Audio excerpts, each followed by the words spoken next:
Tudo começou numa cozinha comum, quando minha empregada doméstica, Conceição, que ficara em silêncio por 20 anos, de repente trancou a porta. "Seu Roberto", disse ela baixinho, mas com uma entonação tal que imediatamente me pus em alerta e afastei a xícara de café pela metade. "Me perdoe, pelo amor de Deus. Carrego uma verdade dentro de mim há mais de 20 anos e não consigo mais calar, porque esse pecado ficou pesado demais. Se eu não lhe disser a verdade agora, o senhor pode simplesmente não chegar ao verão." Ela trabalhara na minha casa por mais de 20 anos, permanecendo invisível para mim, como um móvel familiar ou o relógio tic-taquendo na parede. Quieta, discreta, sempre em algum canto com um pano ou vassoura. Era exatamente assim que eu a enxergava todos esses anos. Eu ri, não porque o que ouvi me parecesse engraçado, mas porque meu cérebro cansado se recusava a levar a sério aquela frase estranha e assustadora. Quis responder algo, talvez fazer uma piada sem jeito para aliviar a tensão suspensa no ar, mas ela não me deixou dizer uma palavra. Eu não sabia que aquela minha risada seria a última da minha vida anterior e que eu teria de destruir com minhas próprias mãos a reputação do homem mais importante da nossa cidade, por causa de um segredo que ela havia revelado. Hoje, olhando para trás, entendo que agi corretamente, mas cabe a vocês julgarem. Antes de contar como meu mundo desmoronou, escrevam nos comentários, por favor, de qual cidade ou país estão me ouvindo agora. Ficará mais fácil continuar sabendo que do outro lado há pessoas reais. Olá, meu nome é Roberto Andrade, tenho 64 anos e sou um homem comum, acostumado a acreditar em atos, não em palavras bonitas. Nasci e cresci numa cidade pequena, onde as pessoas vivem por regras simples e claras. Trabalho duro, casa, filhos, missa nas grandes festas e conversas para que tudo fosse como se deve.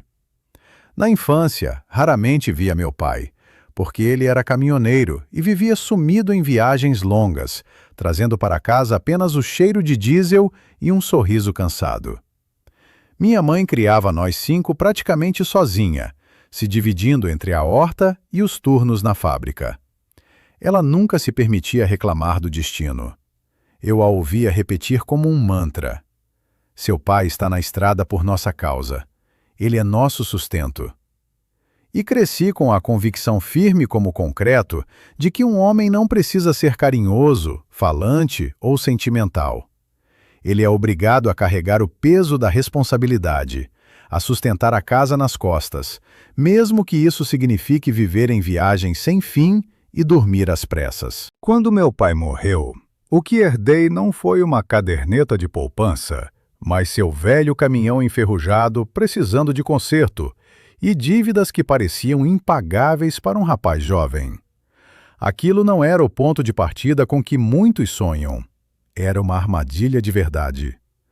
Ou eu erguia a família me metendo nessa labuta, ou todos afundaríamos juntos na miséria. Comecei aceitando qualquer frete, sem recusar nada. Carregava tijolos, móveis velhos, sucata, produtos perecíveis. Dormia na cabine gelada, me lavava com água fria na beira da estrada, comia em botecos baratos de beira de pista. Havia semanas em que voltava para casa apenas para trocar a roupa suja, abraçar minha mãe e partir de novo pela madrugada. Me acostumei a tratar o cansaço crônico como normalidade e a solidão como o preço inevitável por manter meus entes queridos aquecidos e alimentados. Aos poucos, à custa de nervos gastos e noites sem dormir, quitei todas as dívidas do meu pai. Depois, apostando tudo, comprei um segundo caminhão usado, depois um terceiro. Apareceram motoristas contratados, uma pequena oficina na periferia, um despachante próprio e, finalmente, os primeiros clientes fixos de peso. Com o tempo, meu pequeno negócio artesanal de transporte se transformou numa empresa sólida e respeitável. Dezenas de caminhões, armazém próprio, escritório claro e contratos de longo prazo. O dinheiro passou a sobrar não só para o sustento, mas para um nível de vida digno. Construímos uma grande casa de alvenaria, compramos um bom carro, fizemos reforma, começamos a nos vestir decentemente. Mas o preço do meu sucesso continuou o mesmo da juventude. Eu quase nunca estava em casa. Chegava cansado, dormia uns dias, resolvia mecanicamente as questões domésticas acumuladas e sumia de novo por semanas, me dissolvendo na estrada. Conheci Fernanda quando já havia me estabilizado um pouco e podia me dar ao luxo de convidar uma moça para um restaurante. Ela vinha de uma família muito correta e intelectual, onde no jantar se falava de boas maneiras, de reputação irrepreensível e de fé em Deus. Fernanda, ao contrário de mim, ia frequentemente à igreja, sabia todas as orações, participava de eventos religiosos, ajudava a arrumar as mesas nas festas, levava alimentos para os necessitados, recolhia doações. Naquela época, olhando para seu rosto sereno e seu lenço modesto, parecia-me que uma pessoa assim simplesmente não era capaz de sujeira ou traição. Fomos casados pelo padre Marcelo, pároco da igreja local, que já era então uma figura importante em nossa cidade. Todos o respeitavam, desde funcionários públicos até simples trabalhadores. Era citado em discussões. Era disputado como convidado em festas de família. As pessoas recorriam a ele nos momentos difíceis. Tinha uma reputação inabalável de homem severo e íntegro, verdadeiro pastor. Eu encarava a presença dele em nossa vida como uma espécie de selo de qualidade. Se um padre assim estava ao nosso lado, nossa casa estava sob proteção espiritual segura. Nasceram nossos 2 filhos, Lucas e Isabela, e eu estava nas nuvens de felicidade. Tinha absoluta certeza de que vivia uma vida correta e digna de homem. Trabalhava muito, sustentava completamente minha família. A família sempre ocupada, a esposa na igreja, os filhos crescendo com conforto e sem necessidades. Não percebia como, ao longo dos anos, a atmosfera da minha própria casa mudava imperceptivelmente, porque a maior parte do tempo eu simplesmente não estava lá. Não ouvia as pausas estranhas nas conversas quando eu entrava de repente num cômodo. Não notava como Fernanda ia se tornando tranquila demais, confiante demais. Confiante não no nosso casamento, mas em que eu estaria sempre na estrada.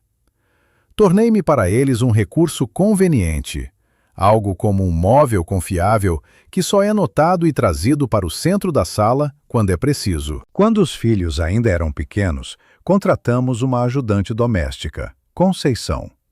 Era uma viúva discreta, uma mulher quieta que sabia trabalhar sem perguntas desnecessárias e sem queixas.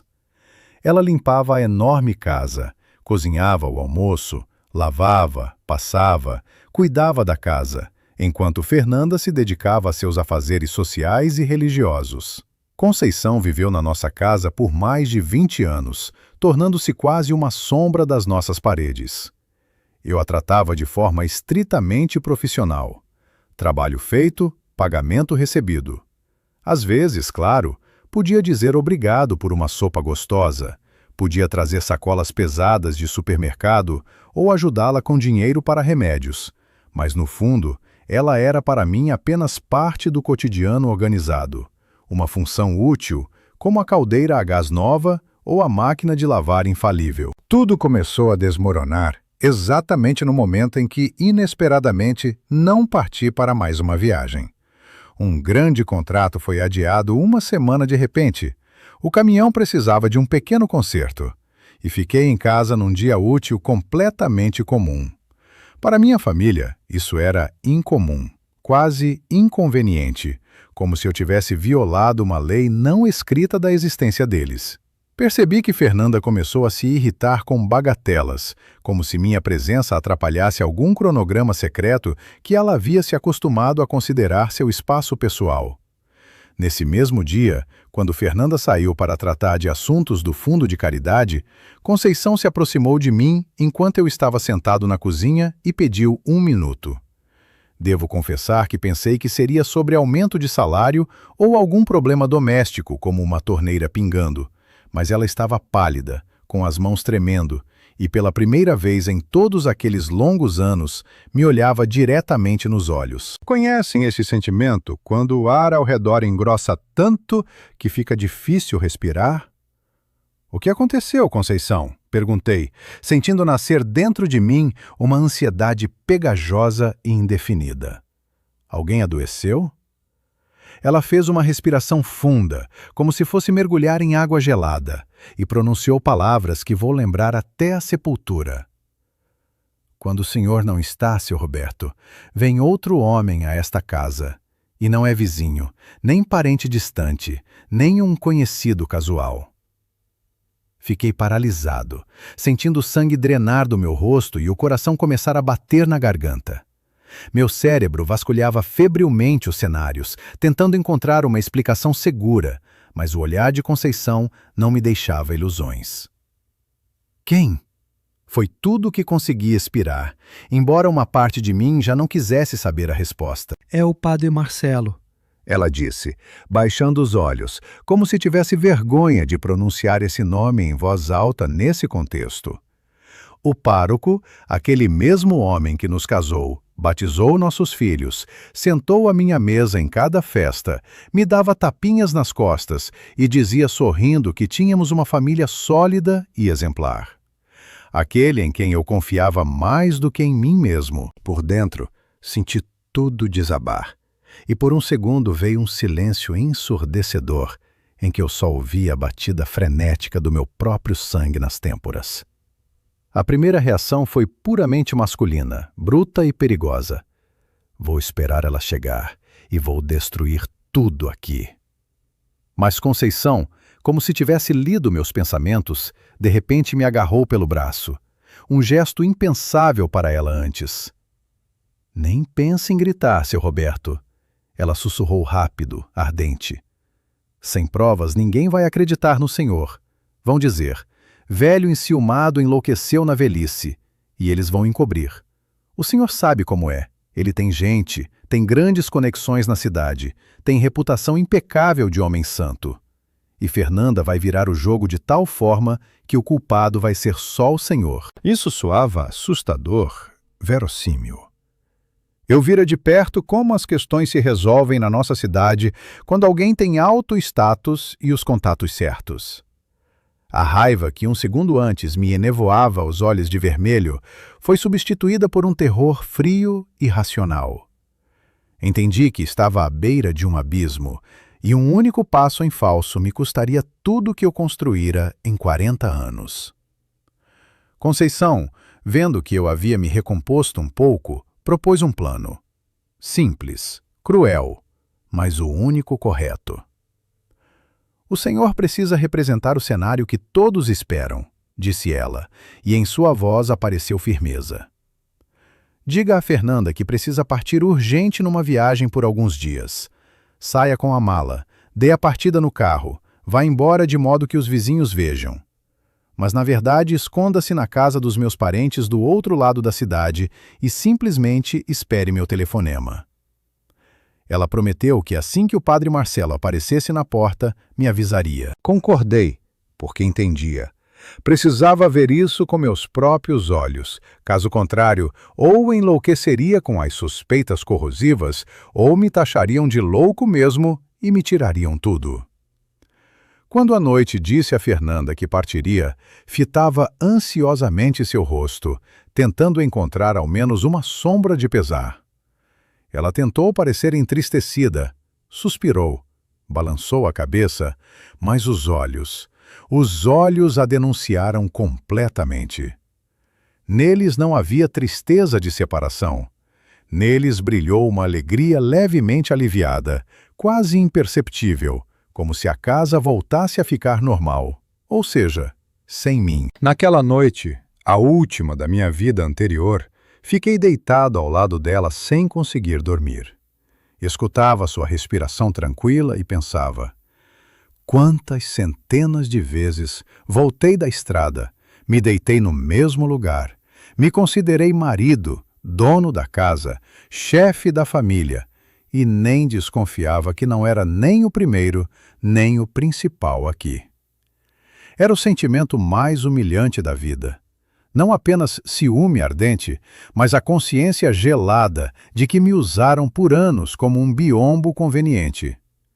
No dia seguinte, feito um ladrão na minha própria casa, arrumei a mala e saí oficialmente em viagem. Na prática, para um apartamento alheio e apertado, onde eu deveria sentar num sofá velho e esperar um telefonema que estava prestes a matar minha vida anterior. Aquelas 2 noites que passei no apartamento dos parentes de Conceição me pareceram mais longas do que todas as minhas viagens para o norte somadas. O tempo à espera da própria sentença se arrasta traiçoeiramente devagar, transformando cada minuto numa eternidade pegajosa e sufocante. Sentado no velho sofá puído, fitava estupidamente o papel de parede desbotado com florzinhas miúdas e tentava proibir a mim mesmo de pensar. Mas os pensamentos entravam na cabeça como baratas. Lembrava de detalhes aos quais antes não prestava atenção. Como Fernanda se animava quando mencionavam as festas religiosas, como escolhia roupas com demasiado cuidado para uma missa dominical comum, como o padre Marcelo servia-se de salada no meu prato como dono da casa. Antes eu via nisso devoção e amizade, e agora cada lembrança queimava como ferro em brasa, virando a alma do avesso. O telefone estava diante de mim na mesinha de centro como um bloco preto e silencioso. E eu o hipnotizava com o olhar, ao mesmo tempo desejando e temendo que ele ganhasse vida. O toque soou na tarde do segundo dia, quando lá fora já se adensava o crepúsculo azul. Conceição falava brevemente, quase em sussurros, mas eu ouvia em sua voz o tremor da tensão. Ele chegou. O carro está no quintal dos fundos, para não ser visto da rua. Não fiz mais perguntas. Simplesmente desliguei em silêncio, peguei as chaves e saí na noite fresca. As mãos não tremiam. Ao contrário, uma estranha calma gelada me dominou, como se eu não fosse para casa, onde minha vida desmoronava, mas para um carregamento complicado de carga fora de padrão. Conduzi o carro com cuidado, respeitando todas as regras, e me peguei pensando que estava adiando o momento da verdade, porque enquanto não os visse juntos, ainda me restava uma esperança tola e fantasiosa de erro. Deixei o carro na viela vizinha, à sombra das tipuanas frondosas, para que o farol não cortasse as janelas. Cheguei à minha própria casa furtivamente, feito um ladrão, tentando não pisar nos galhos secos e me escondendo atrás dos arbustos de hortênsia que eu mesmo plantara 10 anos antes.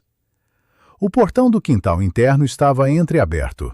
Conceição, como prometera, me deixara uma passagem. Na casa brilhava uma luz suave e aconchegante. Aquela mesma luz familiar de lar, a qual eu tanto gostava de voltar das viagens.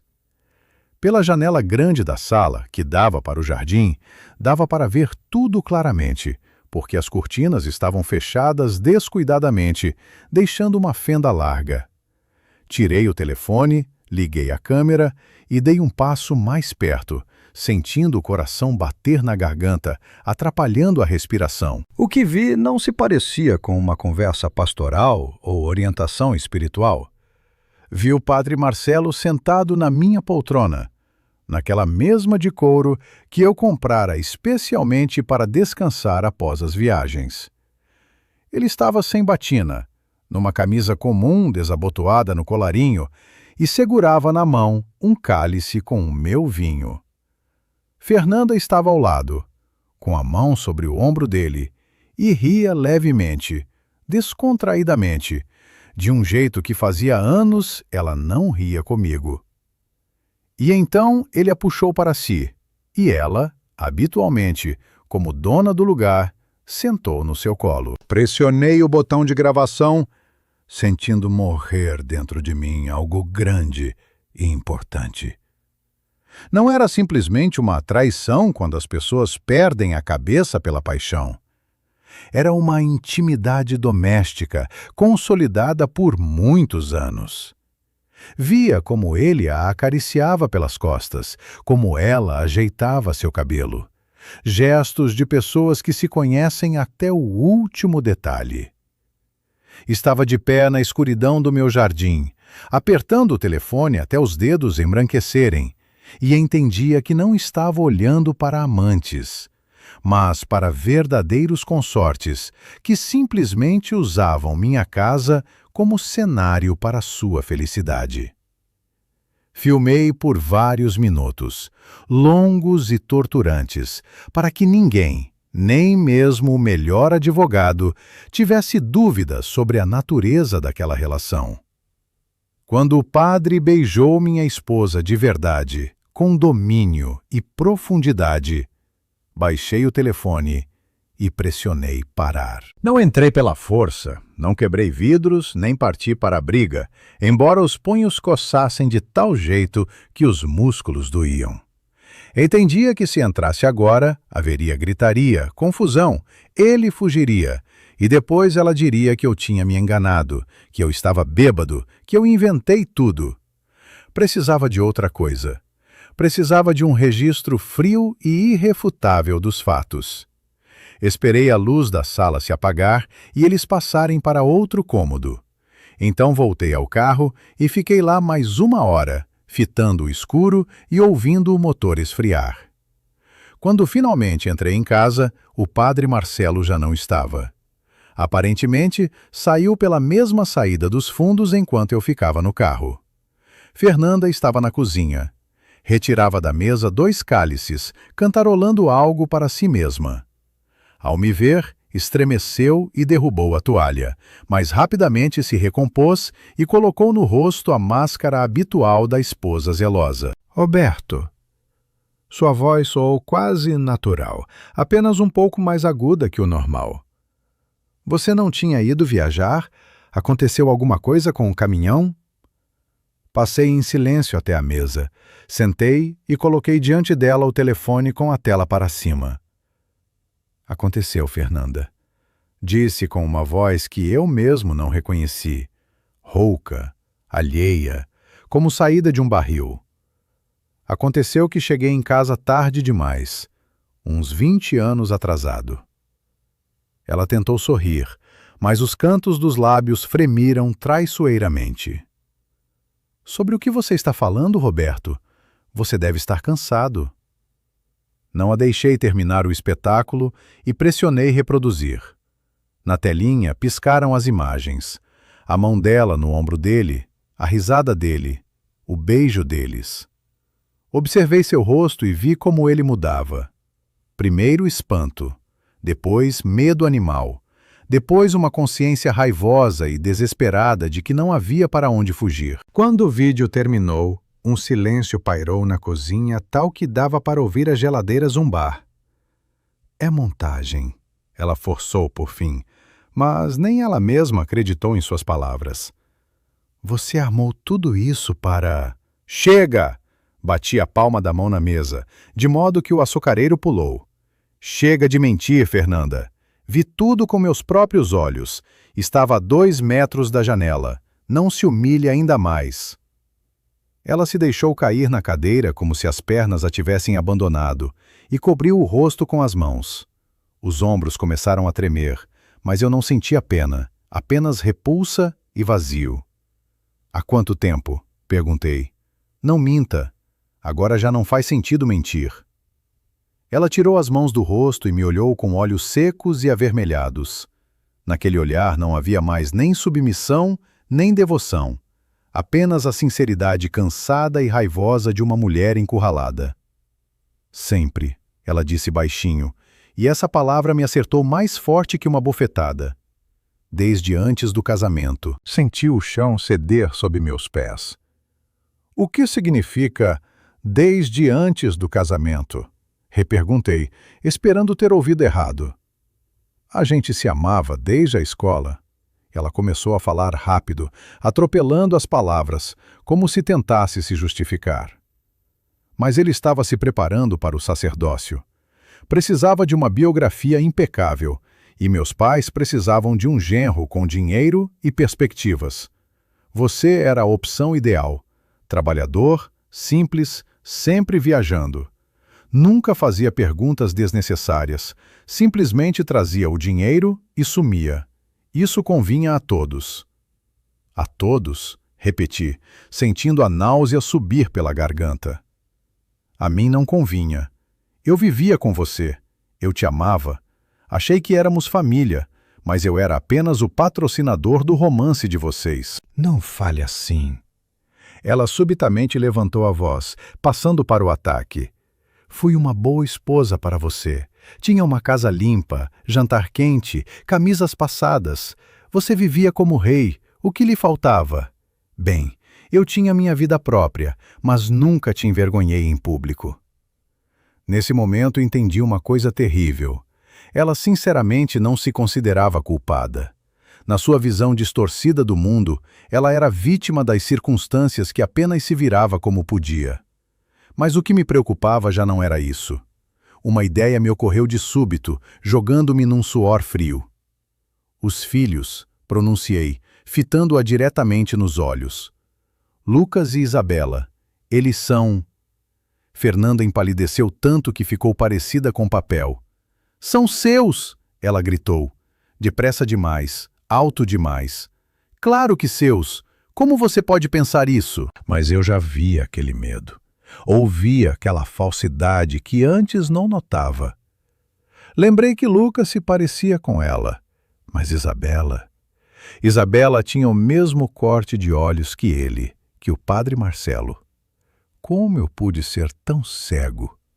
Como pude olhar para meus filhos por anos e não ver o óbvio?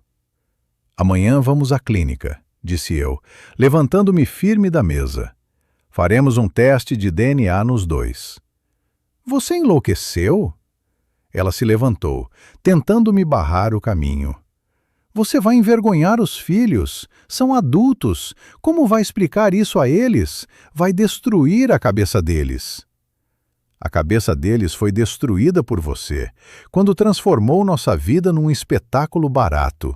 Respondi secamente. Ou fazemos o teste, sabemos a verdade, seja ela qual for, ou entro com o divórcio por adultério, junto com esse vídeo ao processo, e mando uma cópia para a diocese.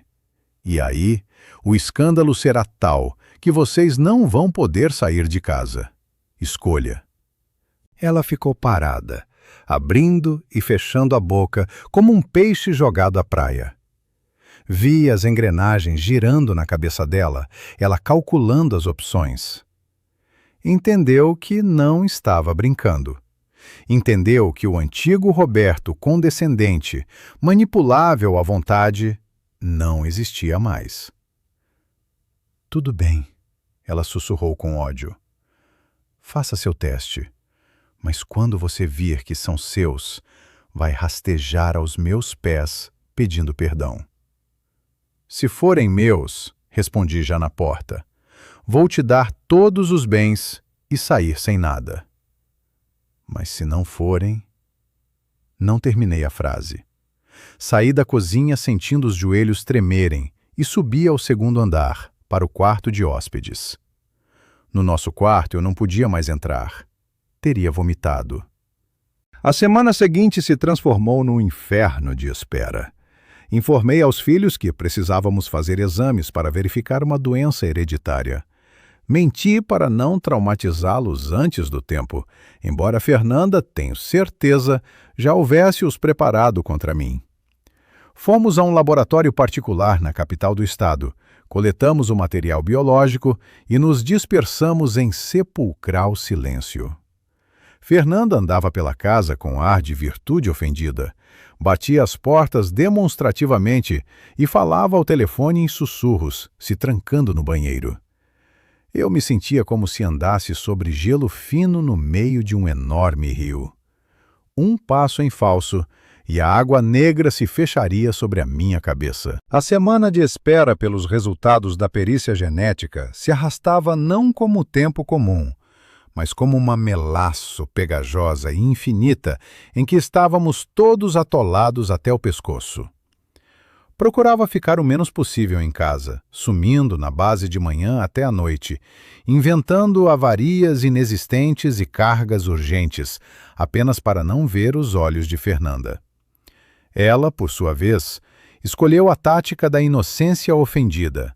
Andava pelos cômodos de cabeça erguida, tomava a valeriana demonstrativamente e, a cada oportunidade, suspirava alto para que eu ouvisse o quanto eu era ingrato.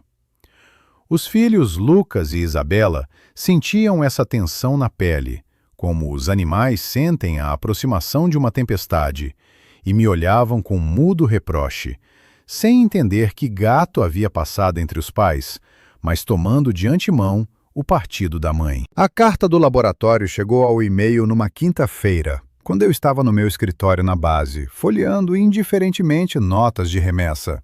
A notificação na tela do telefone piscou com um sinal curto e impiedoso.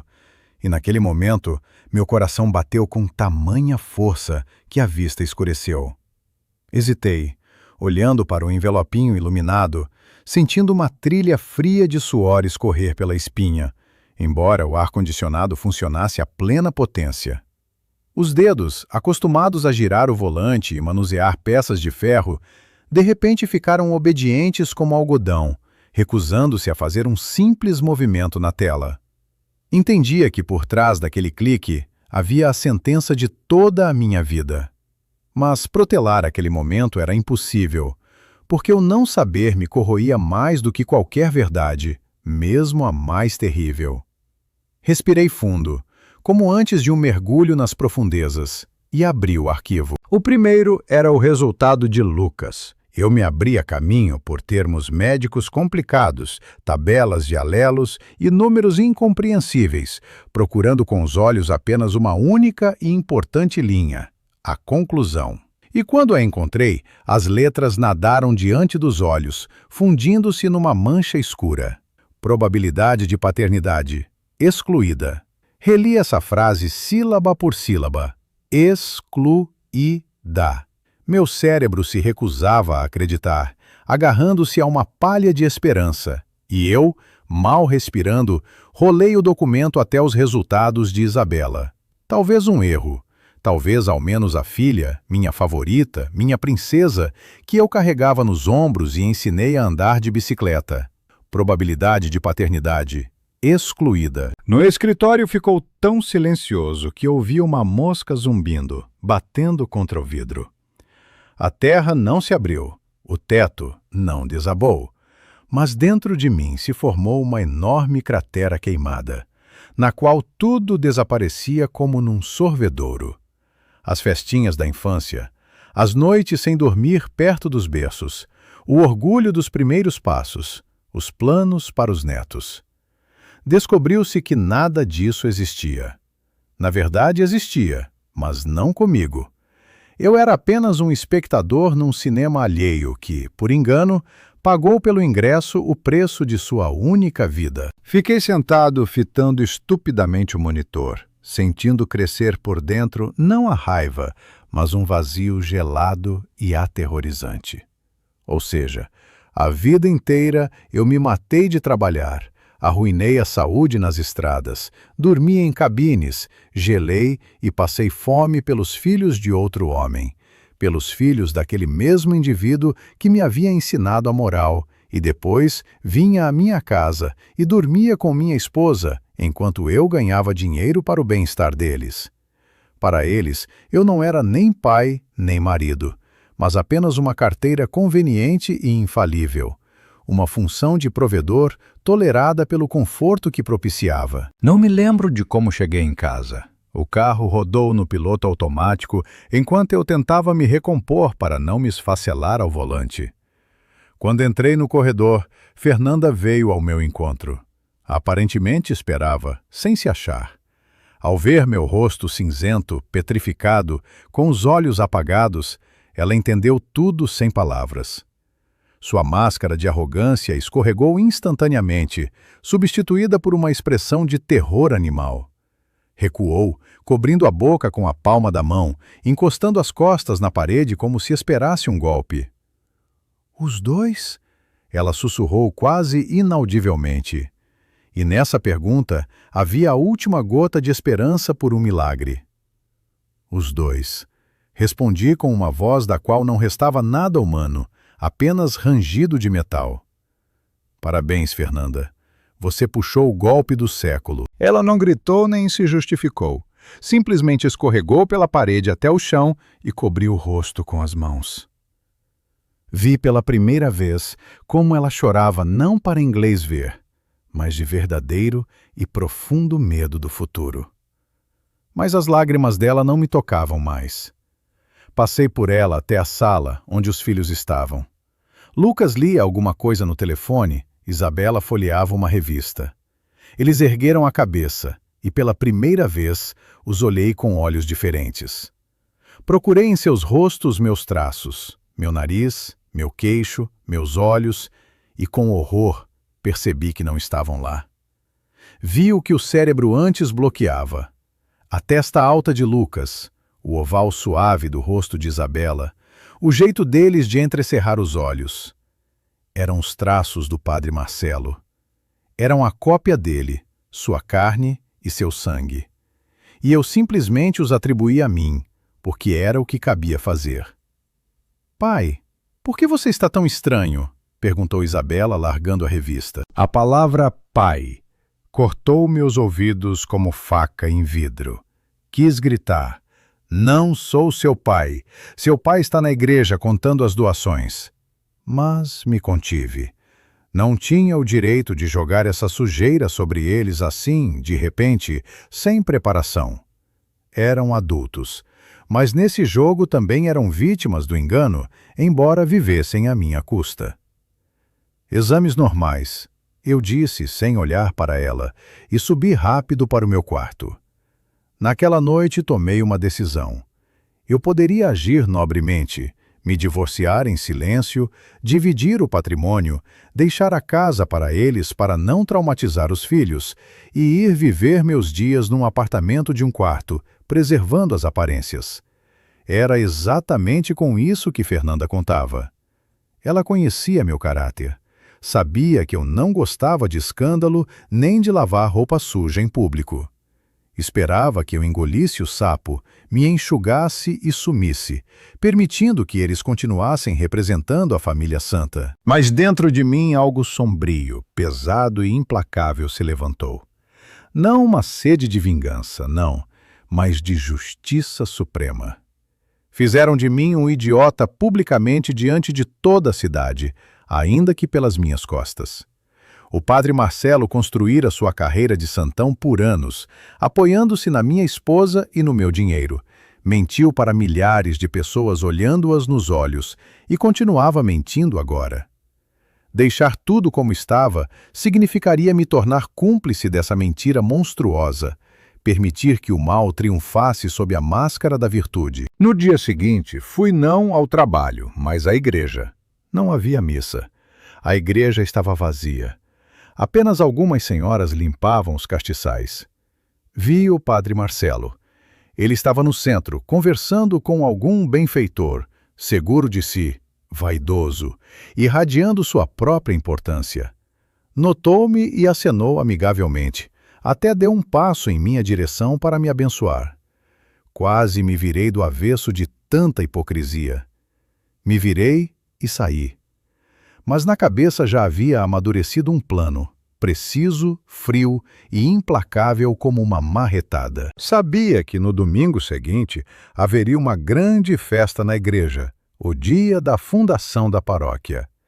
Reuniria toda a alta sociedade da cidade, a administração, os empresários, os fiéis habituais.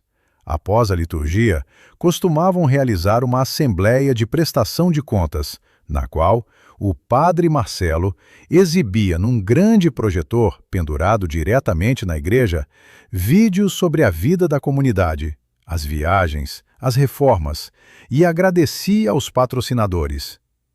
Eu mesmo, não raro, estava nesses agradecimentos, ajudar a comprar esse equipamento. Era o lugar ideal e o momento ideal. Voltando para casa, me comportei com uma calma assustadora. Não conversava com Fernanda. Dormia no quarto de hóspedes, mas não ameaçava mais nem exigia explicações. Aquela calmaria a assustava mais do que os gritos. Ela me seguia como uma sombra. Tentava ler meus olhos para entender o que eu planejava, mas encontrava uma parede surda. Roberto, precisamos conversar. Ela se decidiu numa tarde de sábado. Como vamos viver daqui para frente? Os filhos perguntam. Amanhã. Acordei sem sair do lugar na frente da TV que nem estava vendo. Amanhã tudo se resolve. Vamos à festa na igreja com toda a família. A igreja? Ela empalideceu. Para quê? Justamente por isso. A olhei com um olhar pesado. Precisamos preservar as aparências, Fernanda. Você sempre quis isso. Reputação, decência. Vamos agradecer ao padre por tudo que ele fez por nós. Ela me olhou com desconfiança, tentando achar a pegadinha, mas o hábito da hipocrisia jogou ao meu favor. Ela estava tão acostumada a viver na mentira que acreditou. Achou que eu havia me conformado e aceitado as regras do jogo. Em seus olhos relampejou alívio. Ela concluiu que havia escapado, que eu havia quebrado e aceito as regras do jogo. A manhã de domingo veio ensolarada e límpida. Nos vestimos festivamente. Eu de terno, que me apertava como uma forca. Fernanda num vestido claro e modesto com lenço. Os filhos elegantes e ligeiramente sonolentos. Fomos no carro em silêncio, como a um velório, embora externamente parecêssemos a imagem perfeita de um folheto publicitário. Quando chegamos à igreja, os sinos dobravam, e esse toque, que antes me parecia benigno, agora soava como rebate antes da batalha. Havia gente por todos os lados. As pessoas nos sorriam, nos cumprimentavam. Uns apertavam minha mão, outros faziam elogios a Fernanda. O padre Marcelo estava no altar, belo com a veste dourada, e pregava um sermão sobre a santidade do lar familiar e sobre como a verdade sempre encontra seu caminho para a luz. Amém. Sussurrei só com os lábios, apertando no bolso o plástico frio do pendrive. Hoje ela vai encontrar. Aguardei o fim da missa, sentindo apertar por dentro uma mola prestes a despedaçar tudo. Sabia que em 1 hora destruiria a vida de dezenas de pessoas, incluindo a minha própria, mas não conseguia mais me deter. O ponto sem retorno havia sido ultrapassado no momento em que vi aqueles malditos zeros nos resultados do teste. A missa terminou e na igreja teve início aquela parte habitual e agitada que eu sempre detestara, mas tolerava por Fernanda. A preparação para a solene prestação de contas. Os coroinhas trouxeram ao centro do salão uma tela portátil em tripé. Alguém mexia nos fios, conectando o notebook às caixas de som, e os fiéis se acomodavam nos bancos, esperando as imagens bonitas e os discursos de agradecimento. O padre Marcelo sentava na primeira fila, graciosamente de pernas cruzadas sob a batina, recebendo os parabéns dos funcionários públicos locais, brilhando como um samovar de cobre polido. Parecia um homem que segurava Deus pela barba. Rebanho satisfeito, bem-sucedido, amado, e com plena consciência de sua impunidade. Olhando para seu rosto satisfeito, sentia o pendrive no bolso esquentar como brasa ardente, queimando o tecido do paletó e a pele sob ele. Fernanda sentava ao meu lado, reta como uma vela, nervosamente puxando a beirada do lenço de organza, sentindo instintivamente a ameaça que emanava de mim, embora eu estivesse absolutamente imóvel. Os filhos, Lucas e Isabela, estavam mergulhados nos telefones, entediados, esperando acabar aquela programação obrigatória para poder ir ao restaurante. Nem desconfiavam que em poucos minutos o mundo habitual deles, tecido com meu dinheiro e as mentiras da mãe, se estilhaçaria em cacos impossíveis de colar. Quando o problema técnico se resolveu e o logo da paróquia apareceu na tela, O padre Marcelo veio à frente, ajeitou a cruz no peito e iniciou seu discurso. Falava lindamente, com um barítono trabalhado, dissertando sobre como é importante em nossos tempos difíceis preservar a fidelidade às tradições, apoiar a Igreja e ser exemplo de virtude cristã para a juventude. Cada palavra sua, impregnada de falso patos, caía sobre a multidão, suscitando um murmúrio de aprovação e acenos de cabeça. E em mim, essas palavras suscitavam apenas um sorriso amargo e bilioso. E agora? Ele declarou solenemente, abarcando o salão com um gesto amplo. Quero convidar aqui o nosso principal benfeitor, o homem por cujos esforços foi renovado este altar, meu bom amigo e pai de família exemplar, Roberto Andrade. O salão aplaudiu. As pessoas viravam a cabeça, me sorrindo, e eu me levantei devagar, sentindo as pernas ficarem pesadas como chumbo. Fernanda tentou me segurar pelo braço. Seus olhos se arregalaram com um pânico súbito, mas eu, gentil, mas firmemente, afastei sua mão e dei um passo para o corredor. Caminhava para o altar não como um patrocinador indo buscar uma placa, mas como um soldado indo ao último assalto, sabendo que não voltaria dali com vida. Me aproximei da mesinha onde estava o notebook e acenei para o rapaz, o técnico que cuidava da apresentação. Felipe, disse a ele, baixo, mas firme, para que só ele ouvisse. Tenho meu próprio material em vídeo. Uma surpresa para o padre e para os fiéis. Coloca isso aqui. O rapaz, que me conhecia há muitos anos como o principal benfeitor, sem segunda intenção, pegou o pendrive que eu estendia e o enfiou na porta. O padre Marcelo, parado a 2 metros, sorriu condescendentemente, esperando provavelmente mais um vídeo sobre como era um sábio líder, ou imagens do nosso piquenique conjunto. Caros irmãos e irmãs, minha voz no microfone soou rouca, e o eco a levou sob a cúpula, refletindo nas paredes pintadas com rostos de santos. O padre Marcelo falou muito hoje sobre a verdade, sobre a família e sobre como o oculto sempre vem à luz. Eu, como um homem simples que não sabe falar bonito, decidi não perder tempo com palavras e mostrar a vocês uma história. A história sobre o que se esconde, na verdade, por trás da fachada de uma família exemplar e de uma amizade santa, da qual tanto nos orgulhamos. No salão, pairou um silêncio desconcertado. As pessoas sentiram que algo estava errado, mas ainda não conseguiam entender o quê. O padre Marcelo franziu o senho. Seu sorriso murchou um pouco, mas ele ainda não se movia do lugar, sem acreditar que eu ousaria quebrar o roteiro. Acenei para Felipe, e ele pressionou a barra de espaço. Na enorme tela pendurada diretamente diante do altar, em vez das imagens bucólicas da vida eclesiástica, apareceu uma imagem tremeluzente, filmada através da janela do meu jardim. Primeiro, um sussurro de incompreensão correu pelo salão. Jardim escuro, janela iluminada, algumas silhuetas. Mas quando a câmera se aproximou e focou, o sussurro foi substituído por um coletivo suspiro, parecido com o som de ar saindo de um pneu furado. Todos os viram. Minha esposa sentada no colo do pároco, a mão dele deslizando por sua coxa. O beijo longo, apaixonado, completamente não platônico, em close, em alta definição, de modo que cada detalhe era visível. Cada emoção em seus rostos.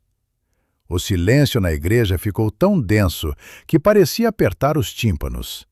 Só se ouvia o zumbido do projetor e os sons do vídeo. A risada de Fernanda, o tilintar dos cálices, a voz abafada do padre. O que é isso? Guinchia uma mulher na primeira fila, cobrindo os olhos com as mãos. O padre Marcelo ficou paralisado como atingido por um raio. Seu rosto em segundos ficou da cor de velha cal. A boca se abriu, mas nenhum som saiu. Ele olhava para a tela onde sua vida dupla estava exposta ao escrutínio público e não conseguia acreditar que aquilo estava acontecendo. Fernanda saltou de seu lugar, derrubando a cadeira, e seu grito cortou o silêncio. Desliguem! Desliguem imediatamente! Isso é mentira! Mas o vídeo continuava. E em seguida na tela apareceram os documentos digitalizados. Os resultados do teste de DNA. Pedi a Felipe de antemão para que os números ficassem em letras grandes. "Vocês estão vendo isso?" perguntei no microfone. E minha voz, calma e morta, sobrepôs o ruído que começava no salão. São os resultados da perícia. Os filhos que criei por 30 anos, que considerava meus, na verdade são filhos do seu pároco. Ele não apenas dormiu com minha esposa. Ele viveu com ela 2 vidas e me usou como biombo e carteira para sustentar sua família ilegal. Na igreja começou um caos de verdade. As pessoas se levantavam dos lugares. Alguém gritava, "Que vergonha!" Alguém chorava. Alguém tentava chegar à saída, causando aglomeração. As senhoras se benziam olhando para a tela como para uma aparição do anticristo.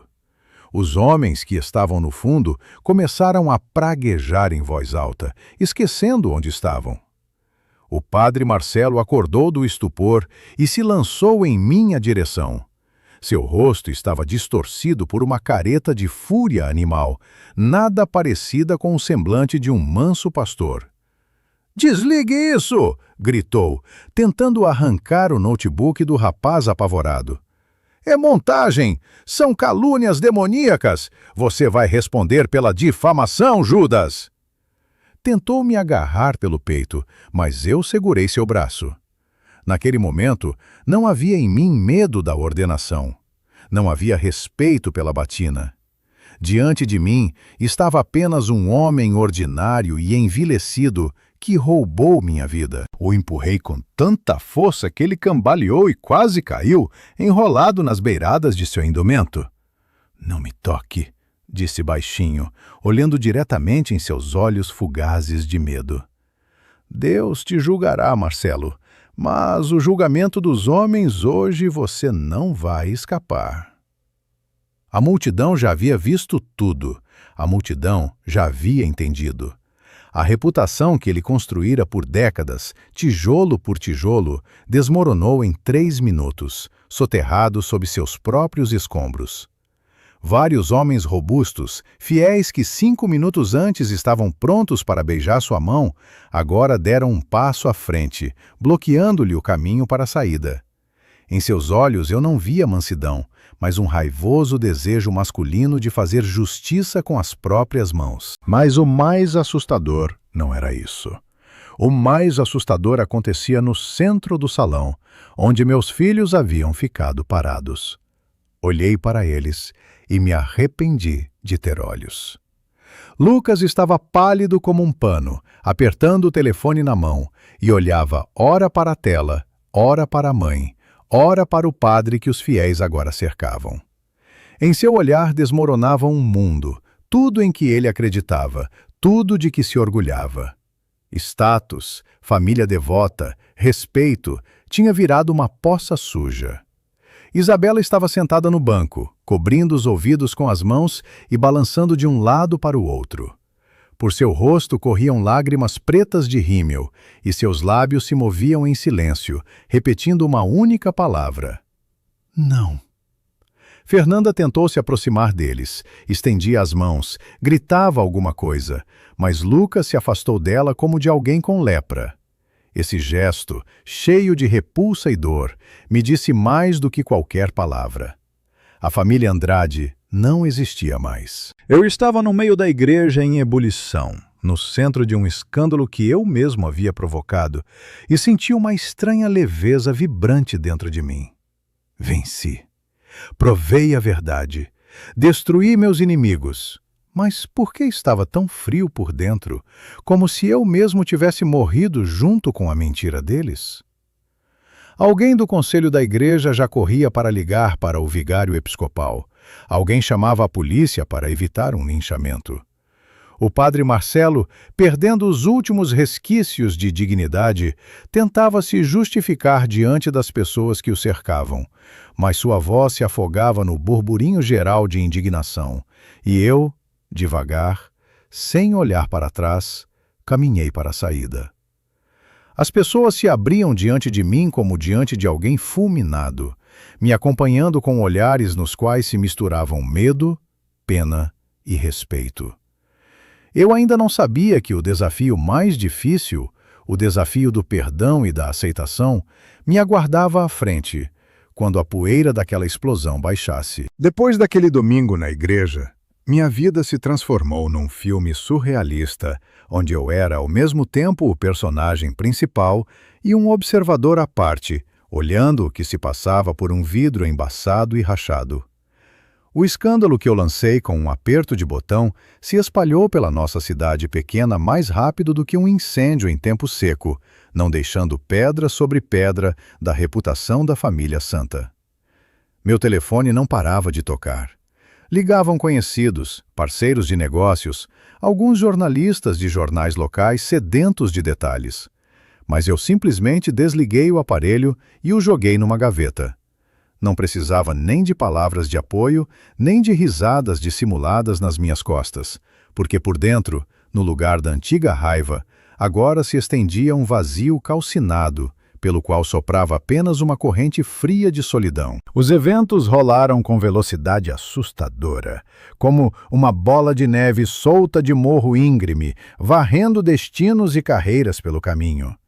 A diocese reagiu fulminantemente, porque essas manchas na farda da igreja não convêm a ninguém, especialmente quando há provas em vídeo irrefutáveis circulando por todos os telefones da cidade. Já em 2 dias, uma comissão chegou à paróquia.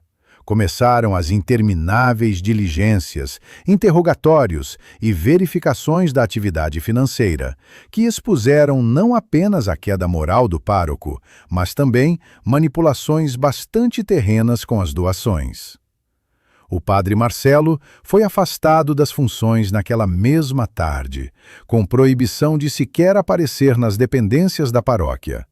E logo veio o decreto oficial de laicização. O homem que por anos se embriagou em seu poder e impunidade, que estava acostumado a olhar os fiéis de cima para baixo, de repente se viu jogado à margem da vida, despojado de status, de respeito e de renda.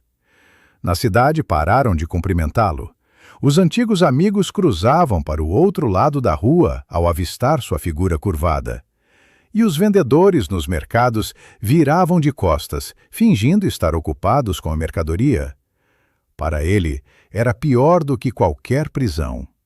Para um homem cujo ego inchou com a veneração geral, tornar-se um pária invisível foi uma tortura insuportável. Fernanda, nos primeiros dias após a revelação, tentou desempenhar o papel de vítima das circunstâncias, contando com a solidariedade feminina e o hábito da sociedade de apiedar-se dos fracos. Ia a conhecidos, tentava contar a versão de que eu era um tirano e déspota que havia enlouquecido e maculado uma mulher honesta por ciúmes. Mas as pessoas que haviam visto as imagens na tela da igreja não acreditavam mais nem em sua mansidão, nem em sua devoção, porque a mentira era óbvia demais e suja demais. As portas de casas onde antes ela era recebida como convidada de honra, agora estavam fechadas para ela, e o telefone emudeceu, como se ela houvesse contraído uma doença contagiosa. Mas o golpe mais terrível a esperava não da sociedade nem de mim, mas daquele por quem ela havia destruído nossa família. Quando Marcelo, agora apenas o cidadão Marcelo, foi expulso da casa paroquial, Fernanda, fazendo as malas, foi até ele, certa de que agora podiam viver abertamente e felizes. Ela provavelmente se imaginava num quadro romântico. 2 apaixonados, rejeitados pelo mundo cruel, encontram consolo nos braços um do outro. Mas a realidade se mostrou bem mais prosaica e crua do que os romances femininos. Marcelo, tendo perdido tudo, procurava culpados, e sua raiva, sem encontrar saída, desabou sobre o único ser que estava por perto. Me contou Conceição que, como se descobriu, tinha seus olhos e ouvidos por todos os lados. Ela narrou que Marcelo não apenas não deixou Fernanda entrar em seu apartamento alugado, como fez um escândalo bem no corredor. Gritava que foi ela quem o havia seduzido, que ela era a bruxa que destruíra sua alma e sua carreira, que se não fosse sua língua solta e descuido, ele ainda seria um homem respeitado. Qual chacal covarde acuado num canto se desvinculou dela, de sua relação de anos e até dos filhos, chamando-os de sua prole que não tem como sustentar. Para Fernanda, isso foi o fim do mundo, porque de repente ela compreendeu uma verdade terrível e impiedosa. Ela trocou um marido confiável e fiel, uma muralha de pedra, por um covarde e egoísta que a usou apenas enquanto era seguro e conveniente. E os filhos? Lucas e Isabela se encontraram no epicentro dessa explosão sem nenhuma proteção. O mundo deles desmoronava com um estrondo de arranha-céus caindo. Foram morar num apartamento alugado por Lucas, sem querer ficar na casa impregnada de mentiras, mas também sem poder ir à mãe, que agora desprezavam. Não os liguei, não busquei encontros, achando que precisavam de tempo para digerir a verdade. Mas meu coração doía por eles a cada hora. Sabia que também tentaram buscar contato com o pai biológico. Afinal, sangue chama sangue, e em suas cabeças certamente vivia a esperança de que o verdadeiro pai fosse melhor do que aquele que os havia desmascarado. Mas Marcelo, fiel à sua nova tática de salvar a própria pele, os afastou também.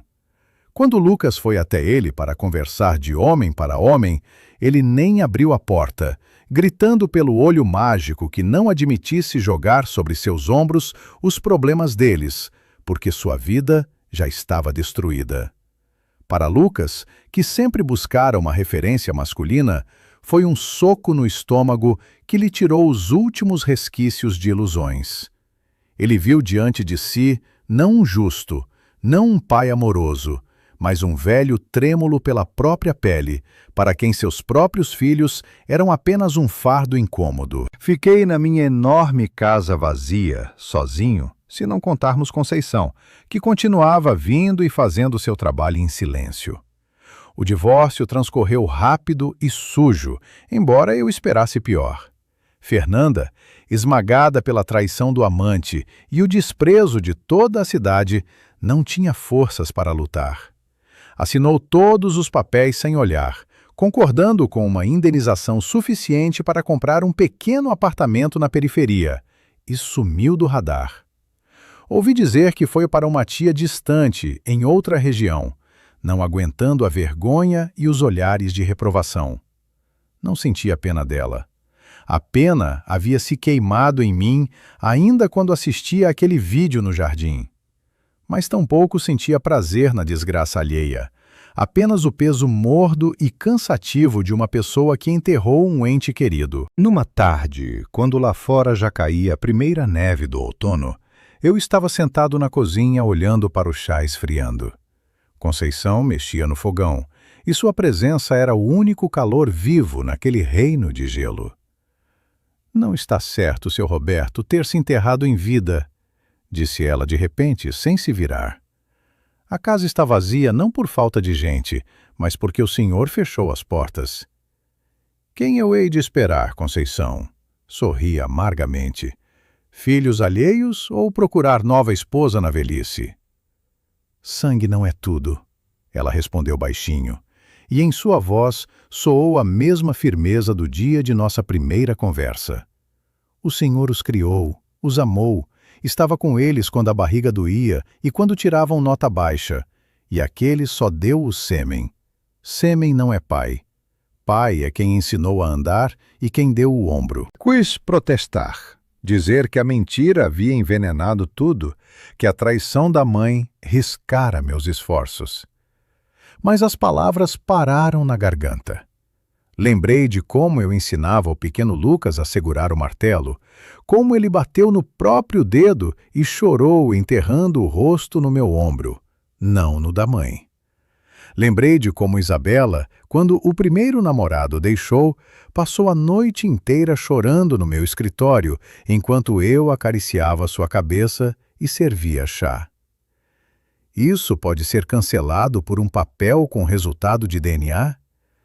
Os sentimentos que senti naquelas horas eram falsos? Não. Os sentimentos eram verdadeiros. Falso era apenas o alicerce sobre o qual construímos. Mas o próprio edifício do nosso apego talvez ainda pudesse resistir, se não fosse meu orgulho. Naquele momento, pela primeira vez, cogitei se agi corretamente ao afastá-los junto com a mãe. Puni Fernanda. Destruí Marcelo. Mas não puni junto aqueles cuja única culpa era ter nascido do homem errado? Tocaram a campainha. O toque soou brusco e inesperado, rasgando o silêncio da casa como um tiro. Estremeci e olhei para o relógio. Já era tarde, quase 22 horas. Não esperava visitas. Entregadores nesse bairro não vinham tão tarde. Conceição me olhou com um ponto de interrogação, enxugando as mãos no avental, mas a estopei com um gesto. Eu mesmo abro. Na soleira sob o amarelo da lâmpada da rua, em torno da qual rodopiavam flocos esparsos de neve, estava Lucas. Parecia ter envelhecido 10 anos. Rosto cavado, olheiras escuras, barba que nunca usara antes. Estava parado curvado, com as mãos enfiadas nos bolsos da jaqueta, e olhava não para mim, mas para baixo, para os meus chinelos. "Posso entrar?" perguntou com voz rouca. E naquela voz não havia mais nem a antiga autoconfiança, nem a exigência filial. Era a voz de um homem que não tinha mais para onde ir. Me afastei para deixá-lo entrar, e esse gesto simples me custou mais do que descarregar um caminhão de cimento. Lucas entrou no corredor. Não tirou os sapatos. Foi direto para a cozinha com os botins sujos, deixando rastros molhados no parquet imaculado. Mas eu, um homem que sempre ralhou os de casa pela limpeza, nem olhei para o chão. Agora se resolvia algo muito mais importante do que a conservação do piso laminado. Agora se resolvia se eu ficaria naquela enorme casa sozinho até o fim dos meus dias, ou se ela voltaria a ter sentido. Lucas se sentou à mesa no lugar onde Fernanda costumava sentar, e pôs diante de si um molho de chaves. Reconheci-as. Eram as chaves do apartamento que compramos a ele quando se formou. "Mudei", disse ele sombriamente, sem levantar os olhos. "Deixei tudo lá. Móveis, eletrônicos, roupas. Não quero nada comprado com seu dinheiro. Isto é, com o dinheiro que você dava achando que eu era..." Ele engasgou, e sua maçã de Adão subiu e desceu, contendo um espasmo. Silenciosamente pus diante dele a xícara de chá que Conceição servia. Ela, mulher sábia, sumiu quietamente para seu quarto, entendendo que aquela conversa não suportava ouvidos a mais. Fui até ele. De repente Lucas disparou, e em sua voz soou uma nota raivosa e magoada, como na infância, quando o castigavam injustamente. Até o Marcelo.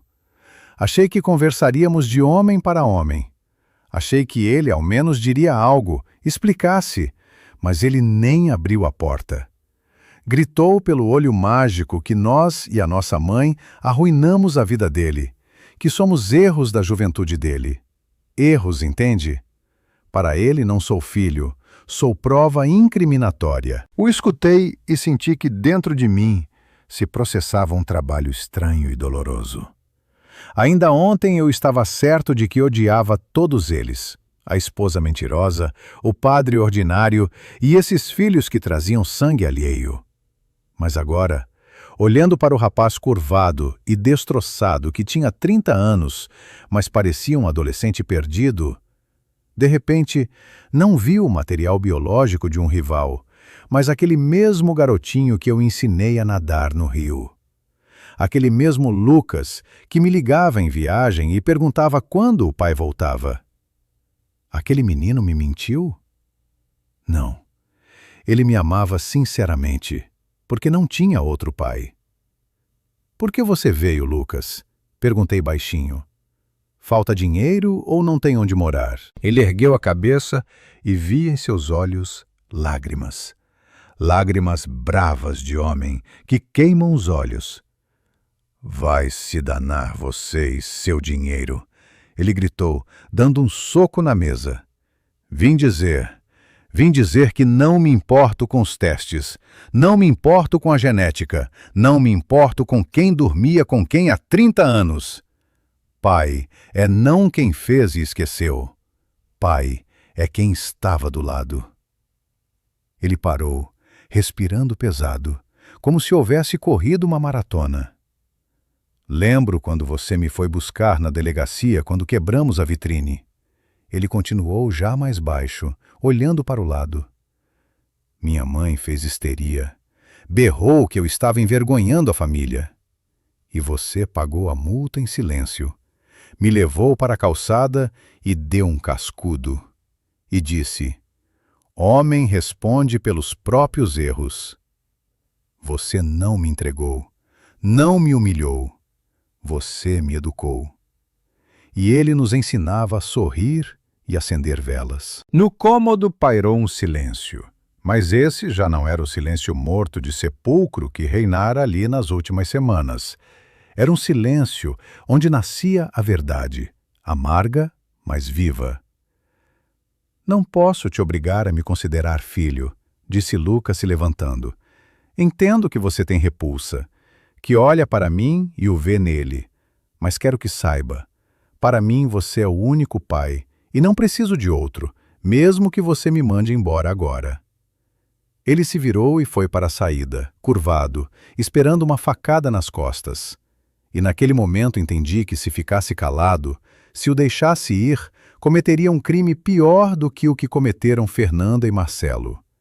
Eles me traíram por covardia e luxúria, e eu trairia uma pessoa por orgulho. Espera! O chamei. Lucas parou na porta, sem se virar. Tira o sapato, resmunguei no meu tom habitual de dono da casa. Deixou marcas por todo lado como um elefante. E vai lavar as mãos. Conceição aqueceu os bifes. Vi seus ombros fremirem. Ele se virou devagar, e em seu rosto havia uma mistura tal de incredulidade e gratidão que eu mesmo senti arder os olhos. Não nos lançamos nos braços um do outro. Não houve cenas de telenovela. Simplesmente somos homens. Não sabemos fazer assim. Mas nos sentamos à mesa e pela primeira vez em muitos anos conversamos de verdade, sem máscaras, sem querer corresponder ao status. E 1 hora depois chegou Isabela. Ela entrou não como o irmão. Ela irrompeu pela casa como um redemoinho, chorosa, com o rímel borrado, e ao me ver, simplesmente caiu no meu peito. Não disse nenhuma palavra grandiosa sobre escolha e responsabilidade paterna. Simplesmente soluçava, enterrando o rosto no meu ombro e repetia: Paizinho, paizinho, como pôde ser assim? E eu, acariciando suas costas sacudidas pelo choro, inalando o perfume familiar, compreendi definitivamente: sangue é água.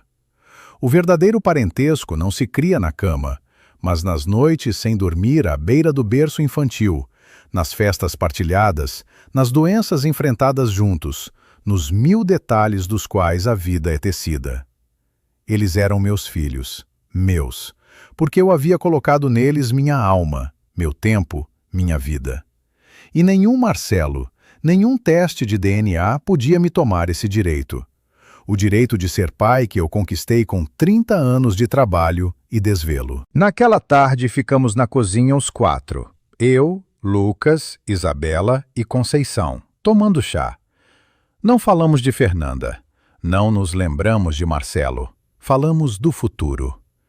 Lucas disse que queria sair de um emprego tranquilo no escritório, onde a mãe o havia colocado por influência, e ir trabalhar para mim na empresa, mas não como chefe, como simples logístico, para entender como as engrenagens funcionam. Isabela, que sempre esteve sob a influência da mãe e sonhava com a vida mundana, disse de repente que queria ir como voluntária a um hospital, porque se envergonhava da hipocrisia em que vivia. Eu os observava e via como a mentira desabada, soterrada à imagem perfeita, libertava pessoas vivas. A dor da traição não havia sumido. Ela me enfiava uma farpa aguda, e eu sabia que ela iria doer nas mudanças do tempo por muitos anos. Mas ao lado dessa dor, apareceu algo novo. Um sentimento de dignidade e de proximidade genuína e duramente conquistada. Ficamos família. Não aquela família devota do cartaz, mas uma família ferida, machucada, mas real. Um bando que decidiu se aguentar junto apesar da tempestade. Mas havia ainda uma pessoa com quem eu precisava me encontrar para colocar o ponto final. A pessoa de quem tudo havia começado. Uma semana depois, fui à diocese. Não para reclamar, não para exigir. Queria apenas retirar os documentos da anulação do casamento religioso, para formalmente fechar esse capítulo perante Deus, já que o havia fechado perante os homens. Saindo do edifício da administração, vi Marcelo. Ele estava sentado num banco da praça em casaco civil, que lhe assentava como um saco, sem a batina, sem a cruz dourada, sem a barba que havia raspado, aparentemente tentando mudar de aparência. Parecia um velho miserável e inchado. Estava dando comida aos pombos, jogando migalhas de pão duro. E naquele gesto havia tanta solidão que me deu um arrepio. Ele ergueu os olhos e me viu. Eu esperava raiva, maldições, gritos, mas ele me olhou com um olhar vazio e apagado de quem já perdeu tudo. "Você está satisfeito, Roberto?" perguntou rouco, sem se levantar. "Conseguiu sua verdade. Me destruiu. Está satisfeito?" Parei diante dele, olhando de cima para baixo. Antes eu o olhava de baixo para cima, como a um guia espiritual. Agora à minha frente estava simplesmente um homem fraco, esmagado pelos próprios pecados. "Não, Marcelo", respondi com calma. "Não estou satisfeito. Estou simplesmente vivo. E você?" "Não, eles são meus", disse ele de repente com uma espécie de mágoa infantil. "Os filhos são meus de sangue. Você os roubou de mim." "Não roubei." Balancei a cabeça. "Você mesmo os jogou fora. Os trocou pelo conforto, pela carreira, pelo medo. Por 30 anos você abriu mão deles a cada dia, quando vinha à minha casa e representava o papel de visita. E agora é tarde para reivindicar a colheita que você não cultivou." Me virei e caminhei para o carro, sentindo como a cada passo um peso invisível caía dos meus ombros. O deixava lá, no banco, em sua solidão pessoal, feita de escolhas. E a mim esperava a casa. A casa onde à noite haveria luz acesa, onde Lucas e Isabela discutiriam, onde Conceição resmungaria sobre a louça por lavar. Restava apenas uma coisa, a mais importante, aquela pela qual, talvez, valesse a pena passar por esse inferno todo. Entender como viver daqui para frente com esse novo conhecimento. E o que dizer àqueles que talvez neste mesmo momento estejam numa encruzilhada parecida, sem decidir abrir a porta terrível da verdade. Passaram-se 6 meses desde aquele dia em que meu mundo habitual desmoronou. E este ano, o inverno foi surpreendentemente nevado. Como se a natureza tivesse decidido cobrir com um cobertor branco todas as cicatrizes que ficaram na terra e em nossas almas. O tempo, claro, não cura como escrevem nos livros, Ele não apaga a memória nem devolve a juventude, mas sabe muito bem embalar as arestas agudas, transformando feridas abertas em cicatrizes grossas, mas confiáveis, com as quais se pode muito bem viver. A casa mudou, embora as paredes fossem as mesmas. Com Lucas e Isabela fizemos uma pequena reforma, decidindo nos livrar de tudo que lembrava a época de Fernanda e sua busca pelo luxo ostensivo. Tiramos as pesadas cortinas de veludo que sempre me pareceram coletores de poeira. Removemos os quadros pomposos em molduras douradas e repintamos a sala com tons claros e serenos. Mas a mudança principal não ocorreu no interior, mas na própria atmosfera do lugar. Da casa partiu o medo de não corresponder. Desapareceu a tensão de quando você tem medo de apoiar os cotovelos na mesa ou dizer algo errado. Agora se podia rir alto, andar em blusas surradas e discutir até enrouquecer, sem temer estragar o karma ou desapontar mamãe. Lucas de fato saiu do escritório e veio para minha empresa, começando pelo cargo mais simples de despachante, para entender como giram as engrenagens do negócio. Eu via como era difícil para ele, como o sufocava o hábito da vida fácil, mas ele cerrava os dentes e não reclamava. E eu, pela primeira vez em muitos anos, comecei a sentir por ele não apenas o amor paterno cego, mas um genuíno respeito de homem. Isabela também encontrou seu lugar. Não foi ser voluntária como queria no calor da emoção, mas se empregou como atendente numa pequena clínica veterinária. E esse trabalho, que exige muita empatia e paciência, inesperadamente a fez crescer e se aquietar. De Fernanda quase não falávamos, como se houvéssemos firmado um pacto tácito de não atacar o passado. Eu soube, por conhecidos em comum, que ela vivia num estado vizinho, trabalhava como caixa ou vendedora e parece que começou a frequentar outra igreja, tentando redimir os pecados ou, o que é mais provável, encontrar novo consolo. Não lhe desejava mal, mas o desejo de vê-la ou de ouvir sua voz não me ocorreu nenhuma vez. Ela se tornara para mim como um livro lido com páginas arrancadas, ao qual não faz sentido retornar. Conceição ficou conosco, mas agora ela não era mais uma sombra muda deslizando pelos cantos com um pano. Tomávamos chá juntos à tarde com frequência, e eu soube mais sobre ela nesses 6 meses do que nos 20 anos anteriores. Sobre seus netos, sobre seus livros favoritos, sobre o fato de que, descobrimos, ela tricotar maravilhosamente. Ela se tornou a guardiã do nosso novo lar honesto, aquele diapasão moral que não nos deixava desafinar. Naquela tarde da véspera do Natal, nos reunimos na sala para enfeitar a árvore. Pela primeira vez em muitos anos, fazíamos isso nós mesmos, sem os decoradores contratados que antes criavam uma composição estilosa para os convidados. Tiramos as velhas caixas com enfeites, muitos dos quais eu lembrava da infância de Lucas, e nos divertimos como crianças, pendurando as bolas de vidro e nos enredando nas guirlandas. Em certo momento, me afastei até a lareira e peguei nas mãos um velho álbum de família, pesado em encadernação de couro, cheio de fotos profissionais retocadas. Das páginas brilhantes, me olhavam pessoas perfeitamente penteadas e sorridentes. Roberto, bem-sucedido empresário. Fernanda, piedosa esposa. Filhos exemplares. Era uma bela e cara história de sucesso, na qual não havia uma palavra de verdade. Apenas mentira lustrosa que nós tão diligentemente vendíamos aos que nos rodeavam e a nós mesmos. Chamei os filhos. Olhem, disse eu, abrindo a página onde estamos diante da Church, e ao nosso lado, pondo a mão no meu ombro, sorriu o padre Marcelo. Bonito, não é? Lucas fez uma careta como diante de uma dor de dente, e Isabela baixou os olhos. Pai, por que você tirou isso? Vamos jogar no lixo. Não, balancei a cabeça, sentindo uma clareza de pensamento admirável. Jogar fora a história é coisa de covarde. Vamos guardar esse álbum, mas colocá-lo na prateleira mais distante, no cantinho mais escuro do armário.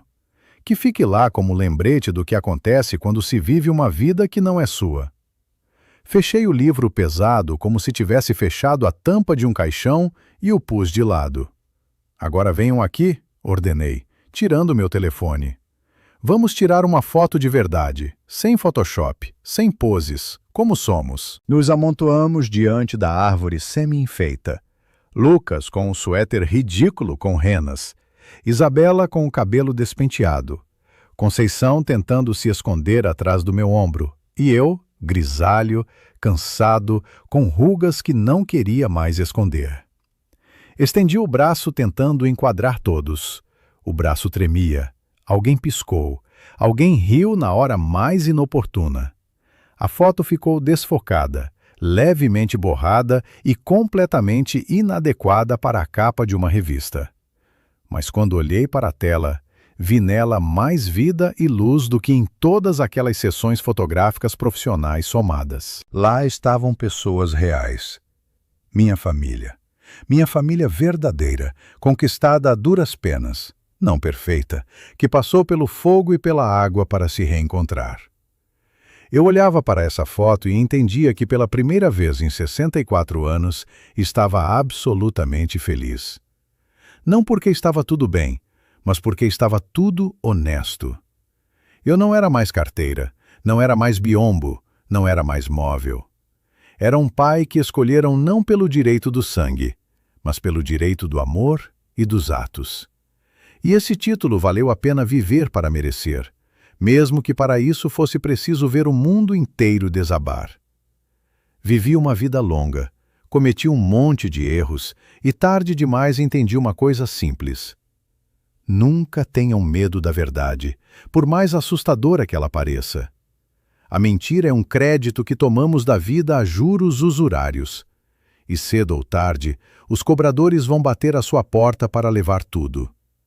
Vivam de tal forma que não precisem esconder o telefone, apagar mensagens e temer o próprio reflexo no espelho. Por favor, encontrem hoje tempo, se aproximem dos seus entes queridos, olhem nos olhos deles e perguntem a si mesmos: está tudo de verdade entre nós?